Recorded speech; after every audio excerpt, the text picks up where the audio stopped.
Vida es la constante acumulación de conocimientos, el almacenamiento del resultado de las experiencias. La ley de causa y efecto está en constante actividad y cosechamos lo que sembramos, no como una forma de castigo, sino como el efecto que sigue a la causa. La teología nos enseña que somos castigados por nuestros pecados, pero el conocimiento más elevado nos muestra que somos castigados por nuestros errores y no a causa de ellos. El niño que toca la estufa caliente es castigado en razón del acto en sí, no por algún poder superior por haber pecado. Pecar es mayormente un asunto de ignorancia y error. Los que han alcanzado el plano superior del conocimiento espiritual han recibido un conocimiento tan convincente acerca de lo insensato y desatinado de ciertas acciones y pensamientos que es casi imposible que las realicen. Esas personas no temen que haya un ser superior esperando para arrojarlos al suelo con un enorme garrote por hacer ciertas cosas, simplemente porque esa inteligencia ha dictado una ley aparentemente arbitraria prohibiendo la realización de ese acto. Por el contrario, ellos saben que las inteligencias superiores no están poseídas por otra cosa que no sea un intenso amor hacia todas las criaturas vivientes y están deseosas y listas para ayudarlas siempre, tanto como sea posible, dentro de los límites de la ley. Pero esas personas reconocen lo insensato de tales acciones y, en consecuencia, se abstienen de cometerlas. De hecho, han perdido el deseo de cometerlas. Es casi exactamente igual al ejemplo del niño y la estufa. Un niño que quiere tocar la estufa lo hará tan pronto tenga la oportunidad, desoyendo las órdenes del padre y a pesar de la amenaza de castigo. Pero una vez que el niño experimente el dolor de la quemadura y reconozca que hay una conexión inmediata entre una estufa caliente y un dedo quemado, se mantendrá lejos de la estufa. El amoroso padre quisiera proteger al hijo del resultado de sus propias insensateces, pero la naturaleza infantil insiste en aprender ciertas cosas por experiencia y el padre es incapaz de impedirlo. De hecho, el niño que es vigilado y restringido demasiado estrechamente usualmente estalla, entre comillas, más tarde en la vida y aprende algunas cosas por sí mismo.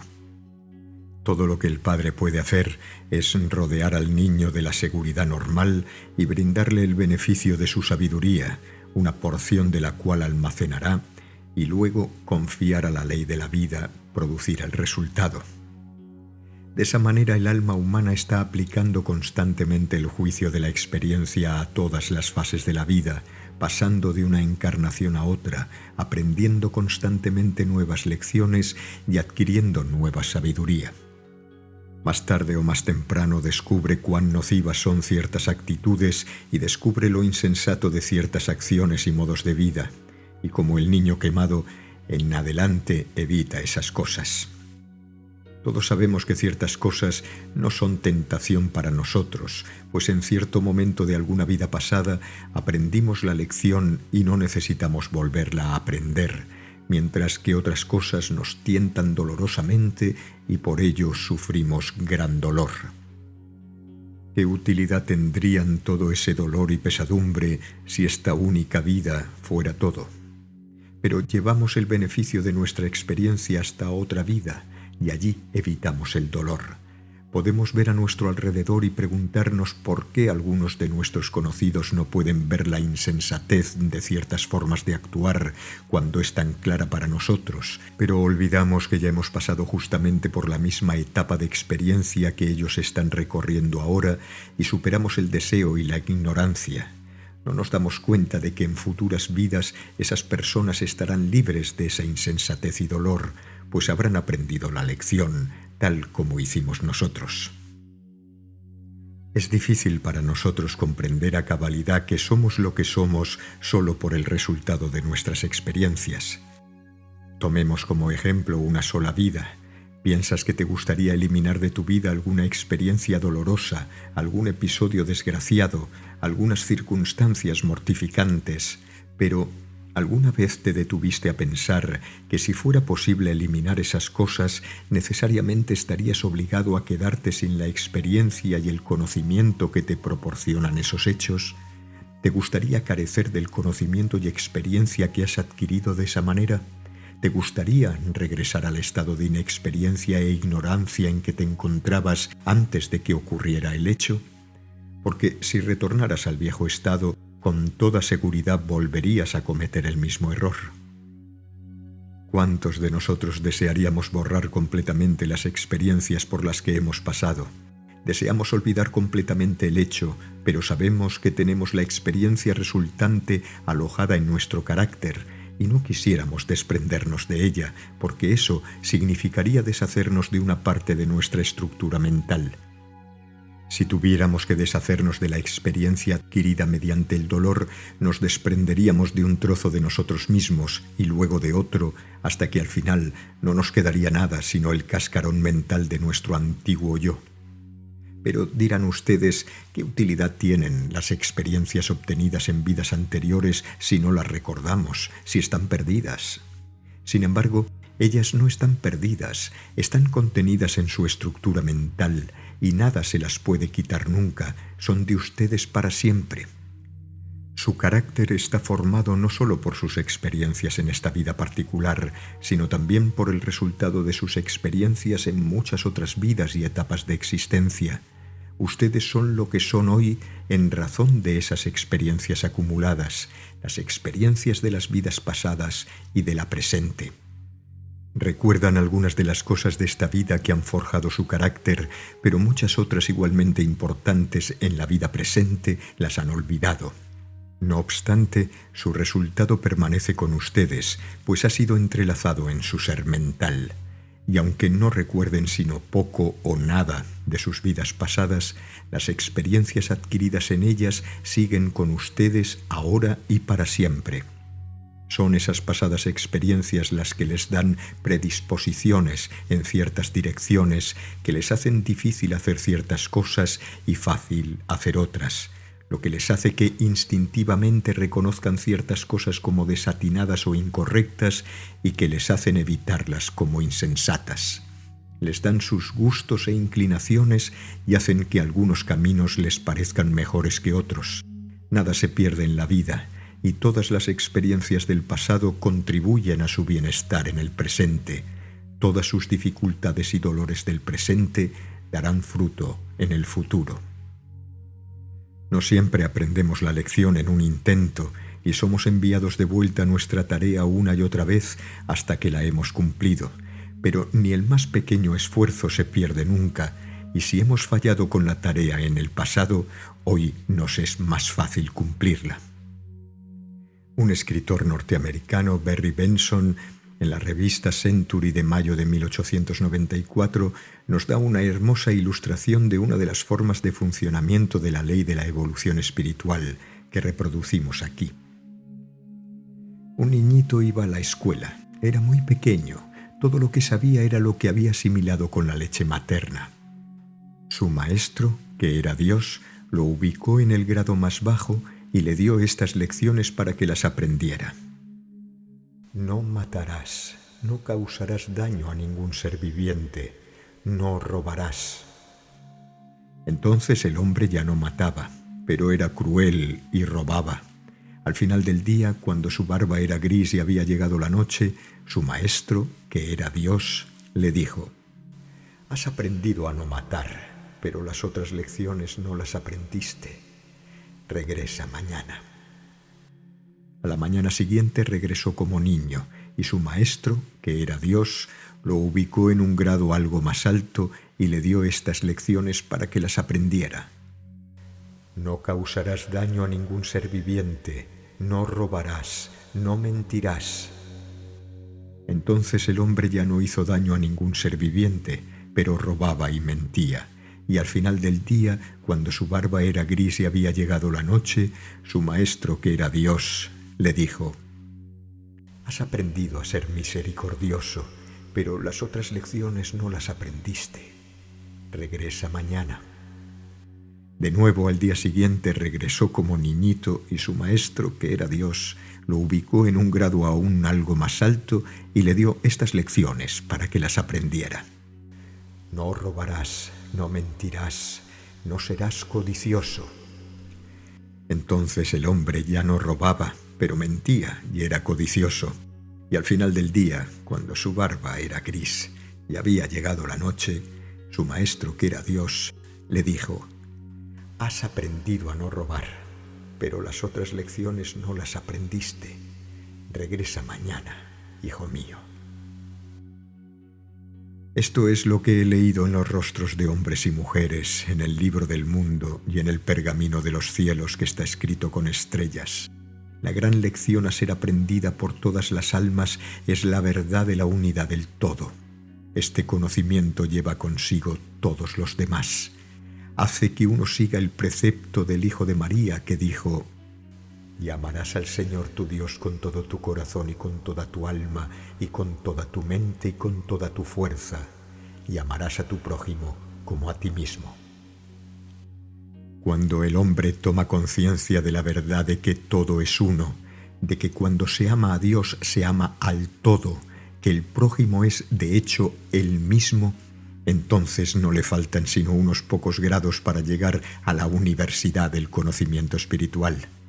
Esta convicción en la unidad del todo lleva consigo ciertas normas de acción, de ética divina, que trascienden todas las leyes humanas orales o escritas. La paternidad de Dios y la hermandad del hombre se convierten en una realidad, más que en una mera repetición de palabras sin significado. Y esta gran lección tiene que ser aprendida por todos, y todos la estamos aprendiendo por grados. Y esta es la meta de la presente etapa de la evolución espiritual: conocer a Dios tal cual es, conocer nuestra relación con los demás, saber qué es lo que somos.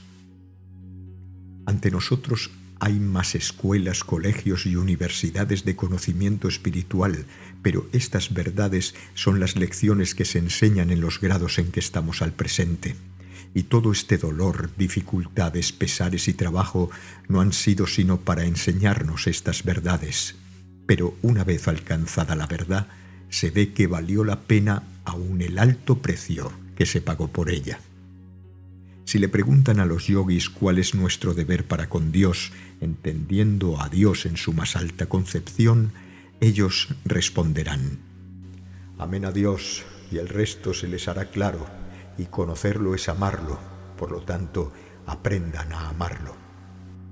Y si les preguntan cuál es su deber para con su prójimo, simplemente responderán: «Sean misericordiosos y tendrán todo lo demás». Estos dos preceptos, si se siguen, le permitirán a uno vivir la vida perfecta. Son simples, pero contienen todo lo que es necesario saber respecto a las relaciones de uno con el poder infinito y con el prójimo. Todo lo demás es espuma y sedimento, desechos inútiles que se han acumulado alrededor de la divina llama de la verdad. Los mencionamos aquí porque resumen la idea de conciencia que toda la especie está luchando duramente por adquirir. Si logras hacerlos parte de ti, habrás logrado un gran progreso en el sendero. Habrás pasado el gran examen.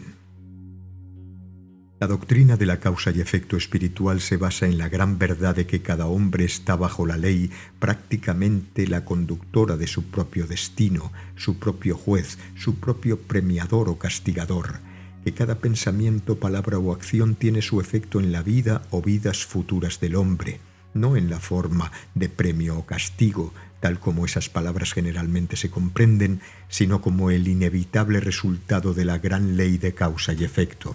El funcionamiento de la ley que nos rodea con determinados grupos de condiciones en un nuevo nacimiento está influenciado por dos grandes principios generales, a saber: 1.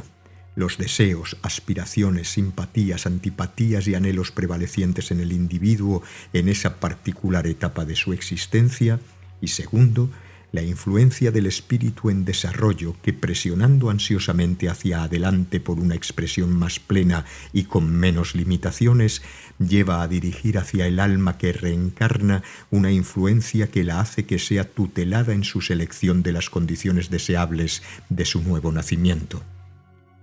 Sobre las influencias aparentemente conflictivas de estas dos grandes fuerzas descansa el gran tema de las circunstancias y condiciones que rodean el renacimiento del alma y también muchas de las condiciones que rodean la personalidad en la nueva vida, pues esas condiciones están fuertemente gobernadas a través de toda la vida por estas fuerzas conflictivas o aparentemente conflictivas. La urgencia de los deseos, aspiraciones y hábitos de la vida pasada presiona fuertemente al alma hacia la encarnación en condiciones más adecuadas para la expresión de esas simpatías, gustos y deseos. El alma quiere avanzar en la línea de su vida pasada, en medio de lo cual, naturalmente, busca las circunstancias y entornos más ajustados a su personalidad. Pero al mismo tiempo, el espíritu en el alma sabe que el desarrollo del alma necesita algunas otras condiciones para sacar ciertas partes de su naturaleza que han estado suprimidas o no desarrolladas, y así ejerce una atracción sobre el alma que reencarna, arrastrándola un poco a un lado de la ruta elegida e influenciando en cierto grado esa elección. Un hombre puede tener un irresistible deseo de riqueza material y la fuerza de su deseo le hará elegir circunstancias y condiciones para nacer en una familia donde hay mucho dinero o en un cuerpo mejor adaptado para conseguir sus deseos. Pero el espíritu, sabiendo que el alma ha rechazado el desarrollo de la misericordia, lo colocará un poco a un lado y le conducirá hacia una ronda de circunstancias que harán que el hombre tenga que sufrir dolor, contratiempos y pérdidas, aun cuando logre tener mucho dinero en su nueva vida, a fin de que desarrolle esa parte de su naturaleza. Podemos ver ejemplos de estos últimos casos en algunos de los hombres muy ricos de Norteamérica. Ellos nacieron en circunstancias en las que tuvieron la más libre expresión del deseo de riqueza material, poseyeron las facultades mejor adaptadas para ese único fin y se las arreglaron para rodearse de las circunstancias mejor calculadas para que esas facultades se manifestaran más libremente. Lograron sus deseos y acumularon riquezas en una forma desconocida en otros tiempos, pero por regla general son los más infelices e insatisfechos. Su riqueza es un peso alrededor de su cuello y son atormentados por temores de perderla y por la ansiedad de cuidarla. Sienten que no les ha traído verdadera felicidad y que por el contrario les ha separado de su prójimo y de la felicidad que conocen aquellos de medios modestos. Andan ardorosa, incansable y constantemente en busca de algún nuevo estímulo que distraiga su mente de su verdadera condición. Perciben un sentido de deber hacia la especie y aunque no comprenden exactamente el sentimiento que hay detrás, se esfuerzan por balancear las cosas contribuyendo con colegios, hospitales, obras de caridad y otras instituciones similares que han brotado como hongos en respuesta al despertar de conciencia de la especie a la realidad de la hermandad del hombre y de la unidad del todo. Antes de que llegue el fin, sentirán en las profundidades de su alma que ese éxito no les ha traído verdadera felicidad y en el período de reposo que siga a su separación del cuerpo físico, harán inventario de sí mismos y reajustarán sus acciones mentales y espirituales de manera que cuando nazcan de nuevo ya no dedicarán más todas sus energías a acumular riquezas que no pueden utilizar, sino que vivirán una vida más equilibrada, encontrarán felicidad en sitios inesperados y desarrollarán mayor espiritualidad. No porque hayan sido impresionados por el sentido de alguna iniquidad en especial en la adquisición del dinero, sino porque el alma ha descubierto que no hay felicidad segura por ese camino y está buscándola en otros lugares, y porque ya agotó el deseo de riqueza, por lo cual vuelve su atención hacia otras cosas. De no haber el espíritu ejercido su influencia, el hombre hubiera nacido en condiciones tendientes a producir riqueza, pero no hubiera estado hecho para ver la unilateralidad de esta vida, en cuyo caso hubiera seguido estando poseído por ese anormal deseo de riqueza que le hubiera hecho volver a nacer una y otra vez, con mayor poder cada vez, hasta que se hubiera convertido prácticamente en un demonio del dinero. Pero la influencia del espíritu siempre contrarresta a los deseos anormales, aunque a veces deben vivirse varias encarnaciones antes de que el alma se desprenda de su deseo y comience a ser influenciada por el espíritu en forma significativa. A veces la influencia del espíritu no es lo suficientemente fuerte como para evitar un renacimiento en condiciones altamente favorables a los viejos deseos, pero en tales casos a menudo es capaz de conducir los acontecimientos durante la vida del hombre, de modo de enseñarle la lección necesaria para frenar sus indomables deseos, colocándolo al alcance de la ley de atracción y causándole algún dolor para que le sucedan ciertos contratiempos, ciertos fracasos que le hagan comprender el dolor, los contratiempos, fracasos y tristezas de otros, llevándolo hacia una forma de vida que le ayude a desarrollar sus facultades más elevadas. Muchos de los repentinos golpes de infortunio, entre comillas, provienen realmente de este elevado principio del hombre con el fin de enseñarle ciertas lecciones para su propio bien. No es necesariamente una fuerza superior la que hace que el hombre comprenda esas lecciones de vida, sino que generalmente es el espíritu dentro de él quien le produce esos resultados. El espíritu sabe lo que es mejor para el hombre y cuando ve a su naturaleza inferior arrastrándolo, trata de sacarlo de su camino o detenerlo repentinamente si es preciso. Recuerden que esto no es un castigo, sino la mayor bondad. El espíritu es parte de ese hombre y no una fuerza externa, aunque por supuesto es la parte divina de él, esa parte de él en comunicación más cercana con la gran inteligencia gobernante a la que llamamos Dios.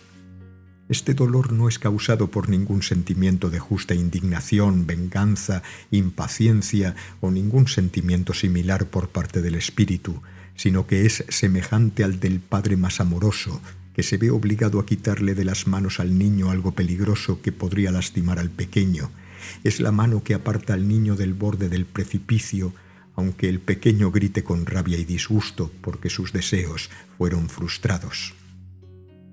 El hombre o mujer cuya mente espiritual se ha desarrollado percibe este estado de cosas y en lugar de luchar contra el espíritu cede sin discusión y obedece a su mano rectora, ahorrándose así mucho dolor.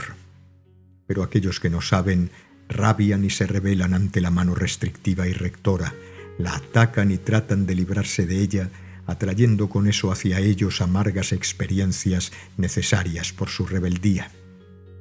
Estamos tan dispuestos a resentir la influencia externa en nuestros asuntos que nos desagrada esa idea de restricción, pero si solo recordáramos que es una parte de nosotros, la porción más elevada, la que envía esas directrices, entonces veríamos las cosas bajo otra óptica.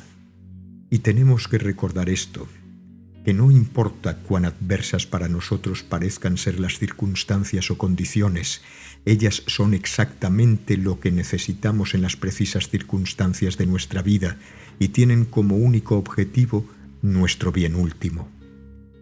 Quizá necesitemos reforzar ciertas líneas a fin de perfeccionarnos y estamos capacitados para recibir las experiencias justamente calculadas para completar esa parte particular de nosotros. Podemos estar inclinándonos demasiado en una dirección, entonces se nos refrena y se nos estimula en otra. Estas pequeñas cosas y las grandes, todas tienen significado. Entonces nuestros intereses están más o menos atados a los de otros debido a las leyes de atracción y nuestras acciones pueden tratar de reflejarse en ellos y las de ellos en nosotros para nuestro mutuo desarrollo y bien último. Tendremos más que decir sobre el tema un poco más adelante. Si permanecemos en silencio y examinamos tranquilamente nuestro pasado, de la vida presente queremos decir, veremos que ciertas cosas han conducido a otras y que pequeñas cosas han conducido a las más grandes, que pequeñas encrucijadas han resultado en un cambio total en nuestra vida. Podemos rastrear el hecho más importante de nuestra vida hasta algún incidente o hecho insignificante. Podemos mirar hacia atrás y ver cómo las experiencias dolorosas del pasado nos han fortalecido y nos han conducido hacia una vida más completa y más plena. Podemos ver cómo ese hecho del pasado en particular, que parecía innecesariamente cruel y no solicitado, fue precisamente lo que nos condujo a algo grande del presente. Todo lo que se necesita es la perspectiva de los años. Y si nos damos cuenta de que somos capaces de ver esto, podremos sobrellevar con más filosofía los dolores y hechos desagradables del presente, sabiendo que significan el bien último. Cuando dejamos de pensar en estas cosas como castigos o como una desconsiderada intromisión de alguna fuerza externa o como una crueldad de la naturaleza y comenzamos a verlas o bien como consecuencia de nuestras vidas pasadas o como resultado de la mano directriz del espíritu, dejaremos de protestar y de luchar como lo hicimos en el pasado. Nos esforzaremos por trabajar conjuntamente con la gran ley y de esa manera evitaremos roces y dolor. Y no importa qué dolor, tristeza o problema podamos estar padeciendo, si aceptamos la guía del Espíritu, se nos abrirá un camino, un paso cada vez, y si lo seguimos, obtendremos paz y energía. La ley no carga sobre una espalda más de lo que ésta puede soportar, y no solo le tibia el viento a la oveja esquilada, sino que calma a la oveja esquilada que está contra el viento. Hemos hablado de nuestros intereses atados a los de otros. Esto es también un principio de la ley espiritual de causa y efecto. En nuestras vidas pasadas hemos estado unidos a determinadas personas, ya sea por amor o por odio, ya sea por acción o por crueldad. Y en esta vida esas personas tienen ciertas relaciones con nosotros, todas tendientes a la mutua conciliación y al mutuo avance y desarrollo. No es una ley de venganza, sino simplemente la ley de causa y efecto que nos hace recibir un golpe, cuando éste es necesario, de alguien a quien hemos golpeado en alguna vida pasada. Y no es meramente una ley de premiar por el bien, sino la misma ley de causa y efecto la que hace que alguien a quien hemos ayudado y consolado en alguna vida pasada cure nuestras heridas y nos consuele. La persona que nos causa un daño puede no tener intención de hacerlo, siendo un sujeto perfectamente inocente, pero somos conducidos a unas condiciones en las que somos lesionados por las acciones de aquella persona, aunque ella sea inconsciente de ello. Si nos hiere conscientemente, aunque sea por obediencia a la ley, es porque aún se encuentra en ese plano, desea hacernos daño y es guiada por la ley de atracción hacia una circunstancia desde donde podemos recibir daño de ella. Pero aún ese daño está calculado para beneficiarnos al final. Tan maravillosa es esta ley. Por supuesto, si alguna vez llegamos a una posición desde donde podemos ver la verdad, no necesitamos tantas de esas lecciones, y habiéndose extinguido su necesidad, la ley nos permite escapar de lo que de otra manera nos hubiera producido dolor. La condición antes mencionada puede ser ilustrada con el caso de alguien que por razones egoístas en una pasada encarnación se ganó deliberadamente el amor de otro. Y entonces, habiendo satisfecho tercamente su deseo, desechó al otro como si fuera un juguete roto. Aunque no pretendamos explicar el funcionamiento exacto de la ley en algún caso en particular, aquellos que han estudiado estos temas desde un punto de vista más elevado nos han informado de que en un caso como el antes mencionado, probablemente en esta vida el traidor se enamore apasionadamente de la persona que fue su víctima en la vida pasada, pero ella será absolutamente incapaz de corresponderle y aquél sufrirá todo el dolor que causa amar en vano y como resultado llegará a comprender la santidad del afecto humano y la malignidad de jugar con él. Es de hacer notar en este caso que la persona causante del dolor en la vida presente es un sujeto perfectamente inocente en todo el asunto y por ese motivo no genera nuevas causas y efectos. Es muy probable que aquellos a quienes hemos amado y de quienes hemos sido amigos en vidas pasadas estén conectados con nosotros en nuestra vida presente, mantenidos cerca por la ley de atracción. Las personas que llegan a estar en estrecha relación con nosotros son con toda probabilidad aquellas que en vidas pasadas estuvieron cerca de nosotros. simpatías y antipatías repentinas observadas con tanta frecuencia entre la gente pueden adjudicarse a esta teoría del renacimiento, y muchos de los acontecimientos de nuestra vida diaria llegan por esta ley espiritual de causa y efecto. Estamos constantemente conectados con las vidas de otros, por dolor o por felicidad, y la ley debe seguir su curso. El único escape del total cumplimiento de la ley es la adquisición por nuestra parte del conocimiento de la verdad y el consecuente ajuste de nuestras vidas a los lineamientos de esta elevada verdad, en cuyo caso somos dispensados de lecciones innecesarias y cabalgamos en la cresta de la ola en lugar de ser abrumados por ella. Cuidémonos de no activar esta ley de causa y efecto por medio del odio, la malicia, los celos, la rabia y la malevolencia general hacia los demás. Seamos tan bondadosos como podamos, en toda justicia con nosotros y con los demás, y evitemos el odio y los deseos de venganza. Vivamos soportando nuestras aflicciones con tanta benevolencia como podamos reunir. Confiemos siempre en la conducción del Espíritu y en la ayuda de la suprema inteligencia. Sepamos que todo está trabajando en conjunto por el bien y que no podemos ser privados de ese bien.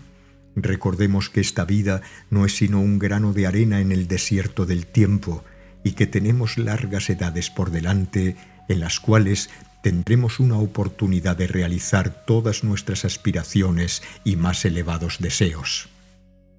No se desanimen, porque Dios prevalece y todo es por y para bien.